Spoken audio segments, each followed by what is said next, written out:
which was, I remember the head of our label coming down, watching us in Belgium and holding a piece of paper to the window that said, "Write a hit."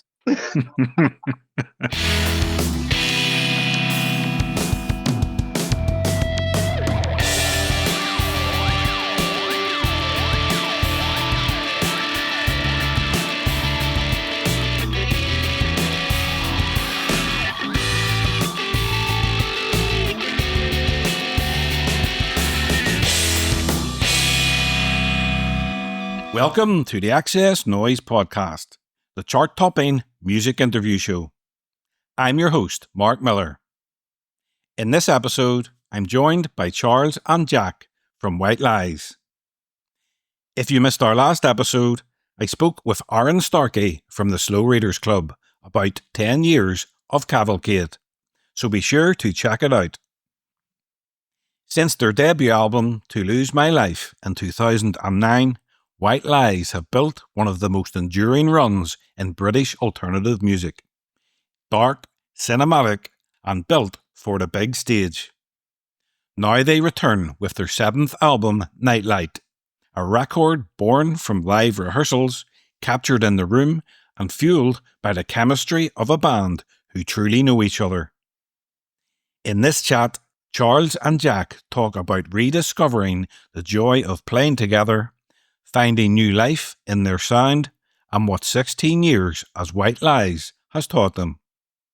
So let's get into it. This is Charles and Jack from White Lies on the XS Noize Podcast.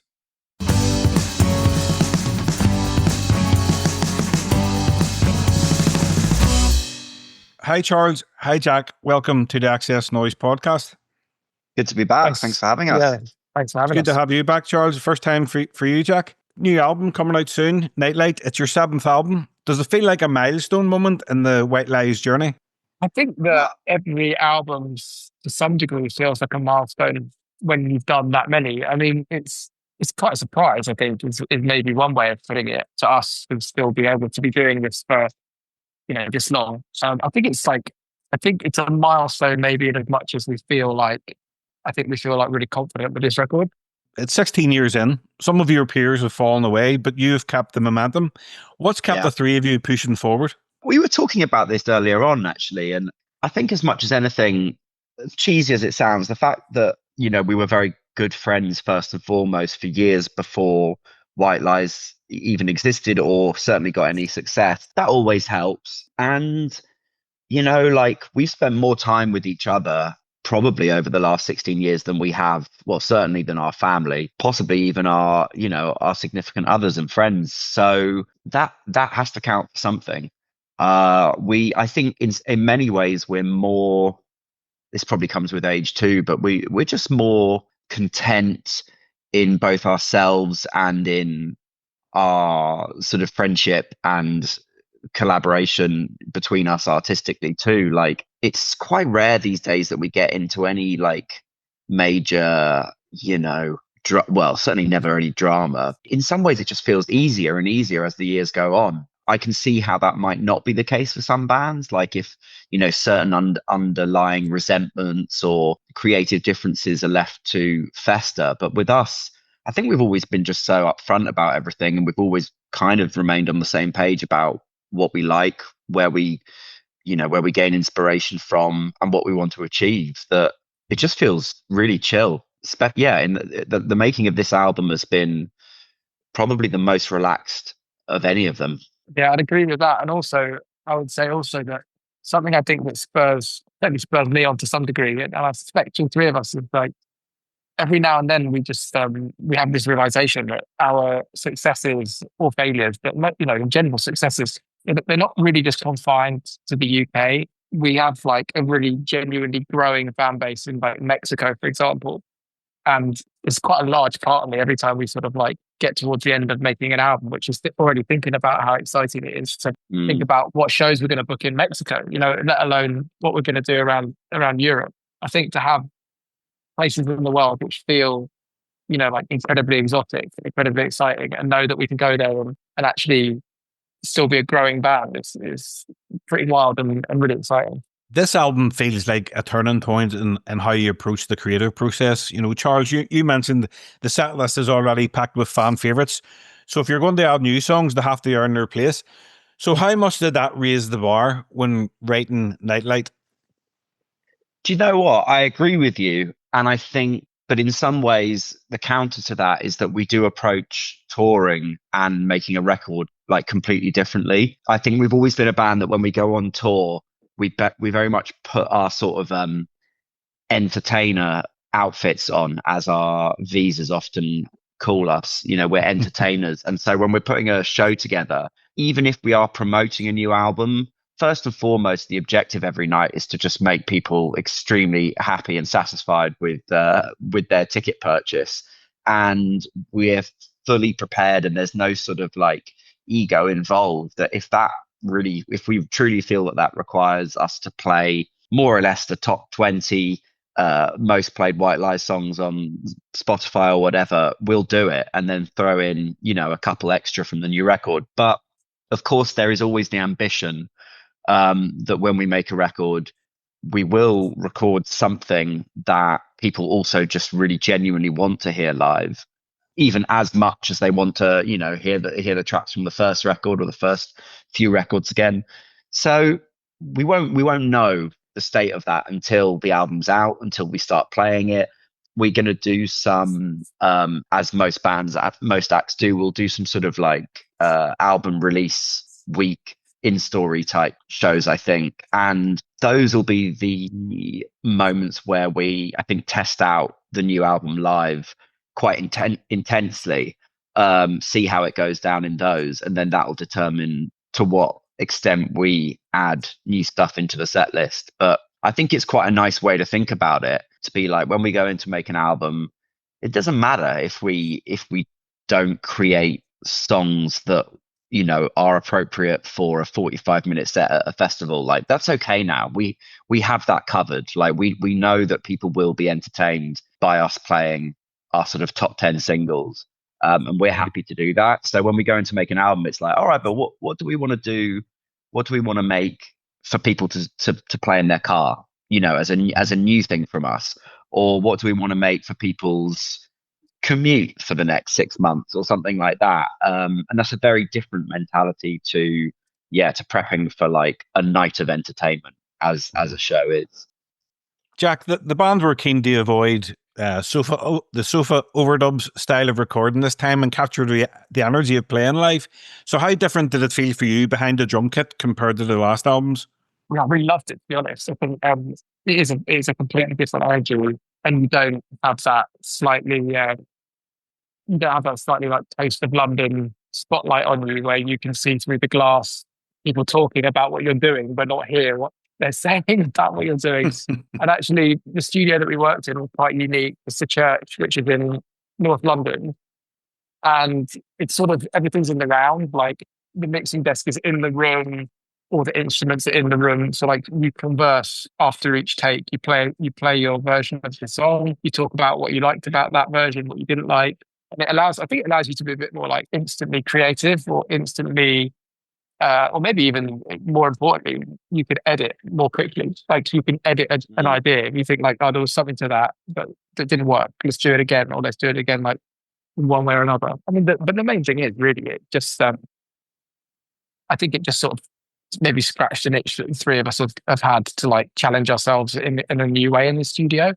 Because studio time can be really fun, but it can also be really boring when you've, you know, especially if you approach it one brick at a time, like layering up the drums first, then layering in the bass, then layering in the guitar. That can get quite tedious sometimes. And actually, if you have this different approach where you can work more quickly, get whole songs almost done sort of in an instant, you know, and within sort of 15, 20 minutes, you might feel like you've more or less captured a song. It does sort of push you on a bit, and it makes you, it's exciting. It feels like a more exciting than stressful experience. It's maybe the most clear difference maybe between doing it like this. And also, you know, 16, 17 years in, we are, or should at least feel confident enough to do that, because we perform live a lot. And I think we all felt like we were definitely good enough to have a go at it. And yeah, I for one, like I loved that process. I think it was the most fun I've had making an album maybe ever with the band. I really thought it was a cool way to do it. It gives you a really good sort of vantage point of what you're working on really quickly as well. I think, which is such a nice thing, is piecing things together in the way we have done before. It can often be like days and days and days before even the first song starts to sound like a song. You know, you might spend the first days getting drums and bass and perhaps some rhythm guitar sounding good, but even though you're listening back to stuff and kind of going, yeah, I mean, the drums sound great. At the end of the day, you're not able to say this song sounds great until quite a lot further on. Whereas the way we've done it now, I mean, I must add, obviously, we're talking about like as if this is sort of some revolutionary idea. Of course, pretty much all the greatest albums in the history of music, bar some, studio chinwag moments, were done this way. But it's unconventional now, just because it's never ever been easier to piece a record together on your own with a laptop in a bedroom kind of thing. But there's an argument that says it's actually never been harder to piece together a record live, because the money isn't there to record, to have a studio room big enough for a whole band to play in with isolation and things like that. So actually it's been completely flipped on its head. And in perhaps the 60s and 70s, it was like, absolutely what you can do is rent a room for 3 days, have your shit together and bash it out live. But what you can't afford to do is a Spirit of Eden type thing, talk where you can have a recording studio at your disposal for a year. Whereas now we've all got recording studios on our computers. We can spend a year putting an album together if you want, like, no problem. But actually, to be able to do what we've done on this one is harder than ever. Very strange how technology does that. Yeah, it just means that you can walk into the studio and day one, at the end of it, you're actually listening to a performance of a song. Sure, there'll be overdubs to do, but it pretty much sounds like a song really quickly, which is very good for morale. And of course, there wasn't just the three of you this time in the room or in the studio. You brought in Seth Evans from Black Midi on keys. Yeah. So what did he unlock for the record that you couldn't have done as a three-piece? Seth was basically someone we wanted to bring in to just take up a little bit of the space that's always going to be there as a three-piece. But more than that, it wasn't just sort of padding. It was like, a lot of the time in the past when we've approached keyboards in all their various forms, from pianos to electric keyboards to synths and things like that, I think we probably have thought of it as a bit of, as padding to fill out the space that a three-piece often does leave.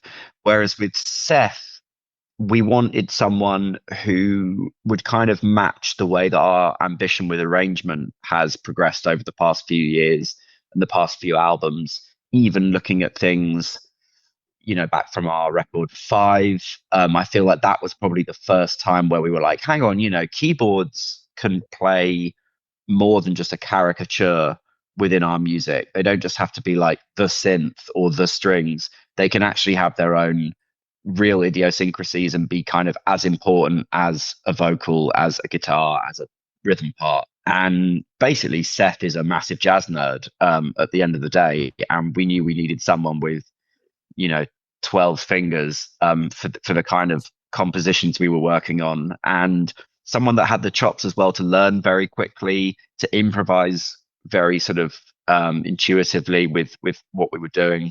And as much as Tommy Bowen, our live keyboard player since day dot, is an amazing musician, he's a real utility. He does exactly what you want and need him to, but he'd be the first to admit that kind of elaborate music theory and having that readily available at the tip of his fingers is not his strong point, and he doesn't need it to be or want it to be. So yeah, we had to get someone in who was a bit of a magician, I think.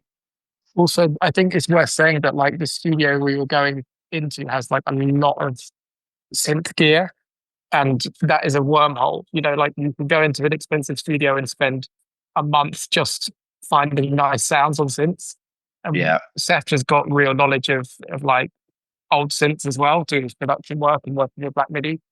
And we wanted him to be able to like come in, dial in a sound within 5 minutes and start working on that sound with us. And he came to a lot of the rehearsal too. He did all the rehearsal with us before the album. So he was fully in tune with where we were when we went into the room to start making recordings. And he was pretty invaluable, I think, on this album. Well, let's talk about some of the tracks. Start off with Nothing on Me. It's the fastest track you've ever recorded, with its clashing synth rhythms and guitar melody. You know, how did it come together in rehearsals, and did it feel risky to lead with something so relentless? I think, yeah, it does feel, I mean, in terms of like the first thing that you hear from the album, it is quite a risk. I think it was not really something that the three of us were all like, oh my God, yeah, that's the first song that people should hear. We did think it should be the first song of the album. We felt like we always felt when we were making it that it felt like a bit of a musical introduction. And, you know, a very fast song like that with not many words in it is actually, you know, it's quite a palate cleanser. And then it drops, you know, the album then drops straight into a much more sort of lush and complicated song perhaps. But, you know, we always like to have songs that hit different tempos on our records. And I guess part of it was like Harry was really obsessed with this Steve Hillage record, Motivation Radio, which he references loads whenever he talks about this song. I've never listened to it. I listened to a bit of it in the car one time with him on the way back from the studio, and I was like, dude, this is not really the same. But he loves it. He loves the guitar. I always take Harry's references with a pinch of salt. Absolutely, yeah. Harry would tell you that all the songs are inspired by Bach. You know, like, you've got to be careful about it. But Charles and I are more pragmatic. I think we treated it as a bit of a throwaway is the wrong word, but we treated it as like just something instant, like something really instant. You know, it's got a really nice bubbling synth sound to start with, and it sort of gets your attention. And then it's just like 2.5 minutes of just quite aggressive noise with one verse of singing. It's not a single. Like, there's no way that's a single in any era. When our label and managers were like, oh, they're going to go with Nothing on Me first, the three of us were like, yeah, but you know, we spent a long time writing some proper songs as well. And it's sort of, just sort of have to, you know, you have to trust your label sometimes and trust your managers. And in a way, it has been really good because it is exciting. And maybe when you've been away for a few years, like, the thing that people need to hear is that you've still got energy for it, and you've still got a bit of, I don't know, a bit of something in your step, a spring in your step. And that song is definitely that. It's the only one that we've tried live so far, just at like these 5 or 6 shows that we've had this summer. It's hard, man. It's hard work. In our late to mid 30s, it doesn't like roll off the tongue like it used to, playing that fast. And it's like, yeah, it is our fastest ever song. And you know, even that in some respects is pretty exciting. Like, it's the only song I feel nervous about even starting at the moment, just because it's so instant. Yeah. But it's a lot of fun. You know, it is a fun track, and the reaction has been great, and it did what we wanted it to do, which is just like get people engaged instantly. You know, maybe it would have been cool to release one of our 6 or 7 minute tracks from this album, but maybe also people would be a bit like, oh, that's a tricky way to reintroduce yourself after 3 years with no music. This way, it's like, we've been away for a long time, but here's 2.5 minutes of kind of punk, really, and enjoy. We're talking about playing live. I think my favorite track so far on the album is Juice. It feels like it was written for the big rooms. You know, can you both picture where that one will slot in the live set if you're planning to play it live? Yeah, we'll definitely play that one live. I think, to be honest, that one will be a single as well. That was earmarked, I think, quite early on by the powers that be, that it would be a good single. And yeah, to be honest, you're not alone. You're not alone in that of some close friends and family that have heard the record. They definitely note that one pretty quickly. Yeah. Good question as to where that sort of fits in the set. I feel like, do you know what? I mean, it's a really boring answer, but I sort of see it slap bang in the middle. Like, but don't you think it could be like the perfect antidote to the issue that we've had for the last 15 years, which is that we have to finish our set with Bigger Than Us because it's got like a million choruses. And to me, Juice feels like a sort of big brother to Bigger Than Us. It's like a slightly more, still epic, but it's maybe slightly less excessive and more like refined. I don't know. That's how I feel about it. I mean, I'm sure we'll have a go at trying it at the end of the set one time and then immediately run back to Bigger Than Us with our tails. Run back to safety. Yeah. Although, but equally, I think, you know, In the Middle could be a really good way to end the set. especially because it's sort of we have free reign on that one to just descend into madness a little bit if we want, if we're really that way inclined. We can almost finish it in a different length every night depending on how we're feeling. Yeah, because it's hypnotic and propulsive, and it ends on a long instrumental outro. Yeah, we could do that one after Bigger Than Us. Like it would be like Bigger Than Us is like as like the usual sort of set closer, but then actually move straight from it into actually no, I have to tune my bass differently. Forget that. Let's don't ignore that. It's a nightmare. It'll be a nightmare. Well, now that we're talking about that song in the context of the album, how important was it to leave listeners with that sense of momentum at the end? That was one of the ones where we just played out without any plan. Like when we were in the studio, we had like a click track running for most of that song, but then when we got to that bit, the click track turns off and it just speeds up like naturally. So it sort of jumps after the big riff sort of finishes. It jumps a few BPM just because the plan was to like have this really motorik, just grooves. It goes round, and I think we did a couple of takes, but I don't think we did 3 takes of that endings. So maybe we got it on the first one even, because it was one of those things where we just start playing, and again, because you're all in the room and you can see each other, you can kind of nod about when things are going to happen, and then there's a nod when Harry's guitar is going to ratchet up a notch, but then it just sort of falls apart at the end, and we just stopped playing, and it felt like what was natural. But it's one of those things, like you look at it now as the last thing that happens on the album, and it kind of makes sense that it ends that way. But when we were in the room doing it, the song didn't sound anything like that. The song needed a ton of rearrangement. We captured lots of different bits of it live, but the actual fixing of that song happened quite a lot after the main session, because it was a few different ideas that weren't quite working together, and it had to be slightly de-cheesified and made into something cool.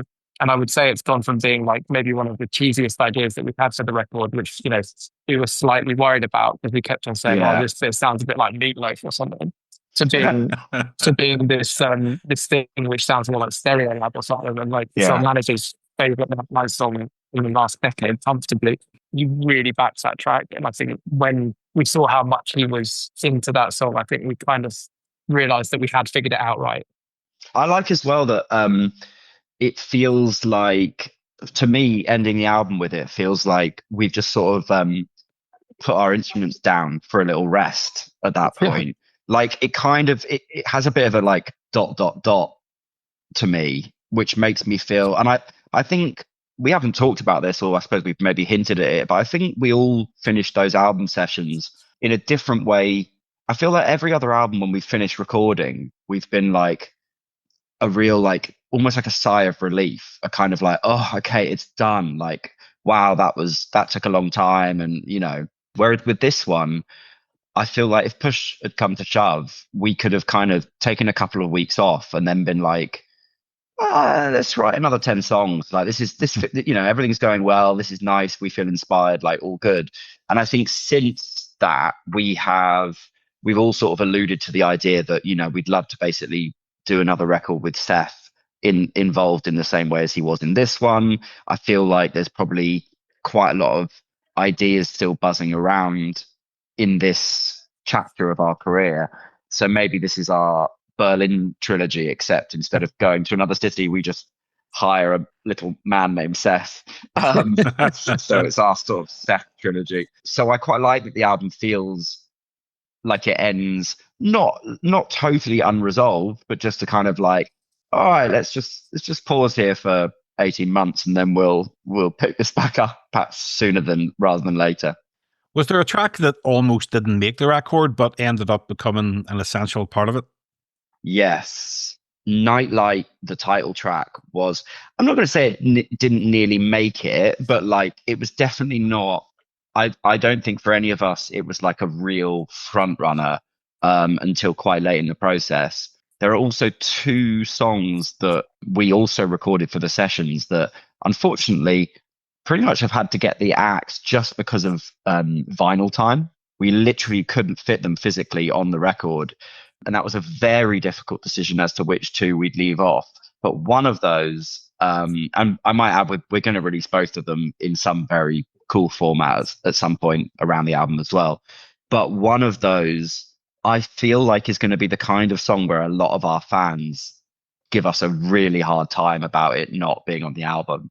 Like they'll just be like, "Are you insane? That's, you know, a certified banger." But that one was so nearly abandoned. And I think that's one of the only ones that we sort of didn't do much of it live. That was kind of piecing it together. But it's a real like, it's a sort of it is quite classic White Lies, but a bit of a sort of M83 kind of banger moment. And I do think people are going to love it. We've already been getting lots of slack from our keyboard player Tommy for leaving it off the album. He was, you know, certain that's like a, you know, an absolute A-list single, but this is how things happen. But yeah, Nightlight definitely wasn't a particularly encouraging horse until quite late on. But it's good to have tracks like that, isn't it? That exist on their own. But you said it'll probably see the light of day some stage. Oh, they will. There's two of them, yeah. And I mean, they're both great. They're both very different, but they're great. And if anything, we'll make a point out of the fact that they didn't quite make the album. We'll give them their own sort of center stage and format them in a way that just feels almost that they're more special.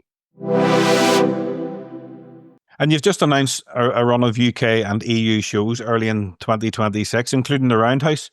So how does it feel to be stepping in the venues of that scale with a 7th album behind you? We have done the Roundhouse before, but it was over 10 years ago now, probably maybe 15 years ago. The Roundhouse is like, it is a great venue. And it's for us, it's like, it feels important, I think, in our history, because we did it, I think we did it on Big TV, was when we last headlined it. And they were just big shows for us. And they're still big shows. We did 2 nights there. The first one sold out really, really quickly. You know, that whole tour, actually, to be honest with you, has exceeded our expectations, I would say, in terms of like what is selling. Like, we're still 6 months out from a lot of that tour. And I suspect like 80 or 90% of it will be sold out by the time we start, which is really, I do think that is remarkable for a band like us, because we still don't operate in a world of hit singles. We don't operate in a world of achieving A-list radio. We don't, that's just not how we roll. It's just a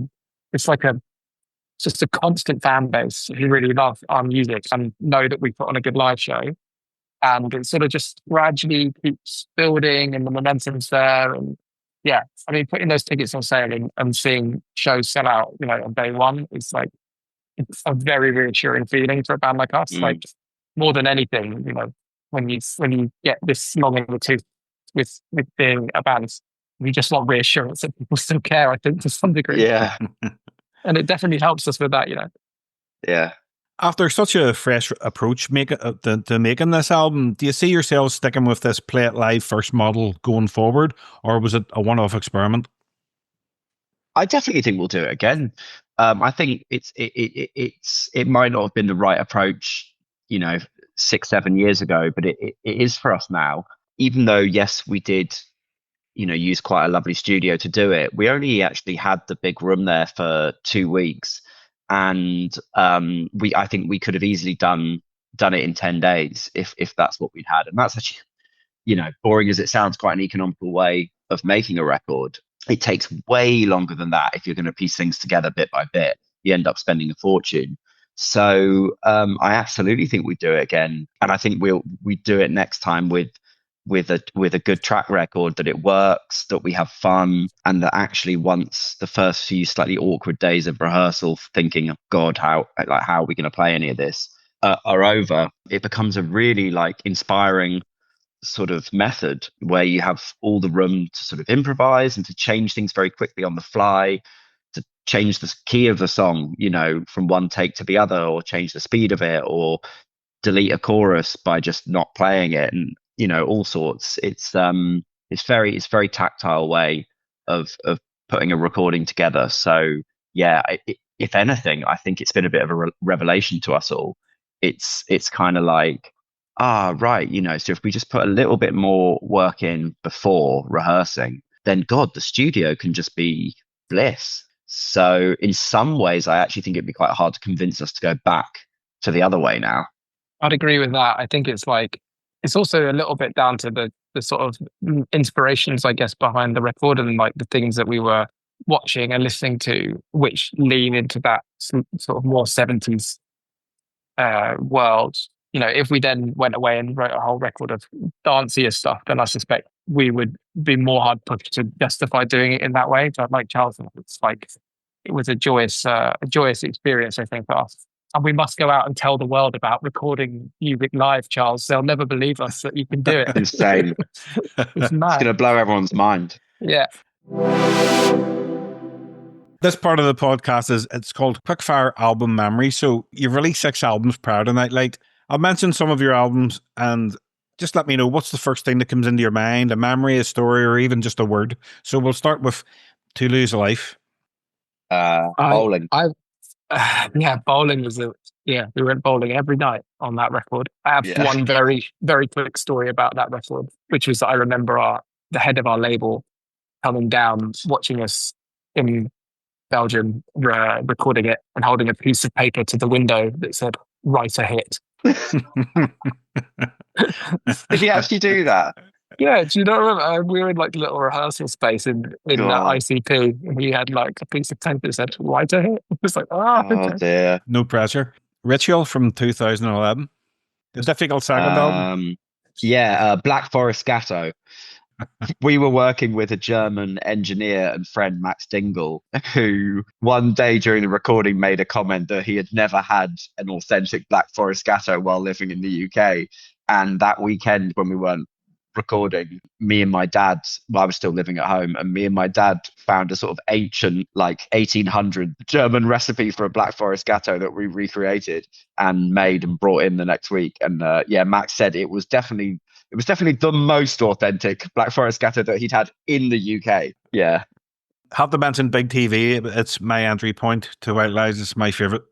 I would say Spaceman, because obviously that is the front cover. Just when I think about that album, like it's the one that I think about that had the most like visual impact. I mean, obviously I'm getting away from talking about the album itself, which is a really good album, and we enjoyed playing it live at some reunion shows, anniversary shows last year. It was good fun to revisit that record. But that artwork was like, as close as we've come to releasing an iconic album cover, I would say. Definitely. Last one we'll talk about, 5 from 2019, another belter album. Oh, I loved that album. I loved making that. What comes to mind? What about, do you think about all the time that we spent in LA beforehand with Ed Buller? Oh, God. That really comes from it. But I say LA, that's very generous because Ed was living in like Sherman Oaks or Thousand Oaks or something like that. Thousand Oaks, yeah. Which is like a sort of suburb about 2 hours. It's like an hour outside of LA. Yeah. And we sort of decamped to his house pretty much for a few weeks of just essentially pre-production for that record, just for him to like workshop the songs a bit with us. And I have like very clear memories of finally getting our heads around Time to Give and like how that song has been on work. And just feeling like we were maybe going a bit insane with that ending, but then actually the ending of that song being like maybe one of the highlights of everything that we've ever recorded. Yeah. It's a really I don't know what's the word, ambitious moment that is realized well, I think. I'm going to put you both on the spot. If someone wanted to understand the music of White Lies, what 6 songs should they start with? Oh, okay. It's probably very obvious choices, but I would say Death, Bigger Than Us, and I Don't Want to Go to Mars, maybe. Like, they're all quite a similar vein, actually. They don't show our, the variation of our oeuvre, perhaps, but I think they're pretty meat and potatoes, White Lies. Yeah, I I definitely agree with Death and Bigger Than Us. I'll pick some different ones for you, though. I would say definitely a song off the first album, but maybe like Price of Love or something like that, because good choice. I think like that album gets slightly mispigeonholed as an indie record, but then if you do listen to the whole record, there's songs on there which like way outstrip the ambition of a lot of indie music, I think, even if they're not perfect songs. Like they're still, there's a mad orchestra all over the Price of Love, and it's a story which is not very cool to do stories on songs, and it's just way more ambitious than a lot of stuff that was going out at the time. So I picked that one. I think I picked Time to Give actually from 5. Yeah. Just as another example of us trying our best to push our boundaries and succeeding. And of course, it has the great honor of being bizarre radio hit in the Netherlands. Like Yeah. Dutch radio got really behind that, even though it's 7.5 minutes long. And then I picked one from the new record, which the only ones that people have heard are in the middle, really, out of the two, would be the one that I would say is a good indicator of the sound of where we're going, even though it's not necessarily like, I don't think it's the best song on the album. I think there's like 3 or 4 songs which I really rate as some of our best ever songs, but I'm not going to pick something that no one's heard. So in the middle. If you could go back and time travel back and play one White Lies song to yourselves in 2007, what song would it be? Oh, That's a good question. in 2007. Wow. Think about when you got the sign saying right to hit. Well, I think that was, Yeah, but I mean, Edward. 2007 was like 2 years before we were even, I don't know, it was like a year and a half before we were even thinking about making that first album. So like, I think if you played me Tokyo at that time and at that age, I think I would have just been like, holy shit, that's good. Like, that's sort of everything. It's like a pop song, but it's really groovy and it's really like kind of heavy in parts as well. I think I would have been pretty bamboozled by the thought of us coming up with that. That's a good shout. I would pick Is My Love Enough from Friends, because Yeah. it's really just so different from what we were like listening to or doing around that time. Yeah. And it's been one of those tracks that's sort of had a life of its own. You know, it's never a single, but it's one of our most listened to songs, and it's like a firm favorite on our set lists now. And Yeah. it's just a very different kind of White Lies song, maybe. Outside of White Lies, what song or album brings back the best memories for you when you listen to it personally? Maybe something like Paul Simon Mother and Child Reunion, because that's probably one of the first songs that was like to be honest, almost any Paul Simon song. My dad had this compilation called Negotiations and Love Songs, which was a sort of kind of unofficial greatest hits of Paul Simon, and he had it on cassette in the car. So I think that's a very like early formative memory for me, and just remember loving the whole tape, but that song, when I listen to it now, it brings back a lot of very like warm, happy, safe feelings. That's a really nice answer. I'm thinking about something way more stupid. I'm trying to think of something that's like, I'm trying to think of a song that sort of reminds me of like some of our greatest times on tour. And actually, it's not, to be honest, I did listen to this. This is a very silly album, but I listened to it when it came out. But we just have a story about this song which just always makes us laugh, which is Permission to Land by The Darkness. Because after one of our times that we played Glastonbury, we were all in the bus coming back to London. We had a few drinks, but our keyboard player Tommy had like Got a few more. he'd been at like the cider tent for the whole afternoon. I think he was absolutely hammered. And like we have like, you know, we've got the aux cable in the car. It's the same sort of principle on the tour bus. Like someone's got the aux cable and was playing the songs, and Tommy had the aux cable, and he was so hammered, and he was like put on the Darkness song, and everyone was kind of like, this is a bit of fun. And then he said, all right, I'm taking requests. And everyone was like shouting out other songs that they like, and not Darkness songs. Like, I'm taking requests. Any song. It's on Permission to Land by The Darkness. So for the whole way back to London, he just played songs off, and he was so hammered. He was like doing that thing where you have to try and like play fight him for the aux cable, but he just wasn't giving it up.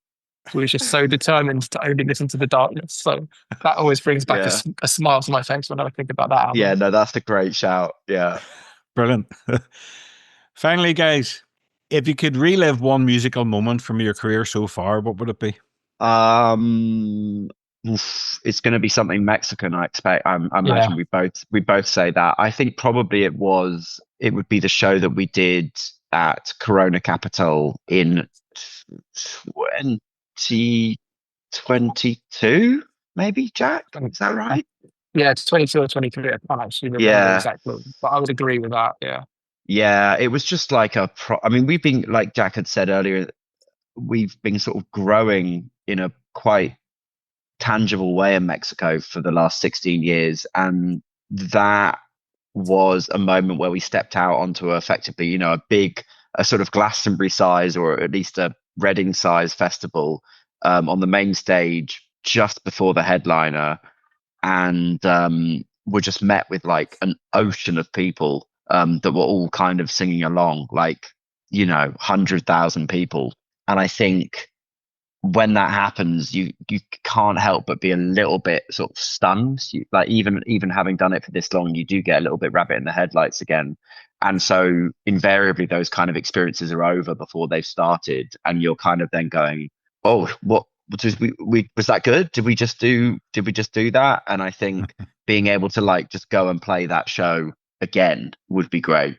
I would completely agree with that choice. And there's one other show that springs to mind, which is from earlier, and it wasn't like everyone was there for us, but we did a run of shows with Coldplay, and this is like again right near the start of our career, and we did 2 nights at Wembley Stadium with them. But the lineup was just completely insane. It was like we were on first, and then it was Girls Aloud, and then it was Jay-Z, and then it was Coldplay. And for some insane, very long-winded reasons, we after the second night of doing that show, where we played to pretty full Wembley Stadium, we then had to get into minivans from the stage to go to a park in Wembley, where we then got helicopters to Brighton to play another show that we double booked that night. And it was like, it's the single most excessive rock and roll moment in our careers. We've got 2 choppers from London, and we flew over Wembley Stadium. And you could like see Jay-Z on stage. It was just, it was Girls Aloud on stage at the time, wasn't it?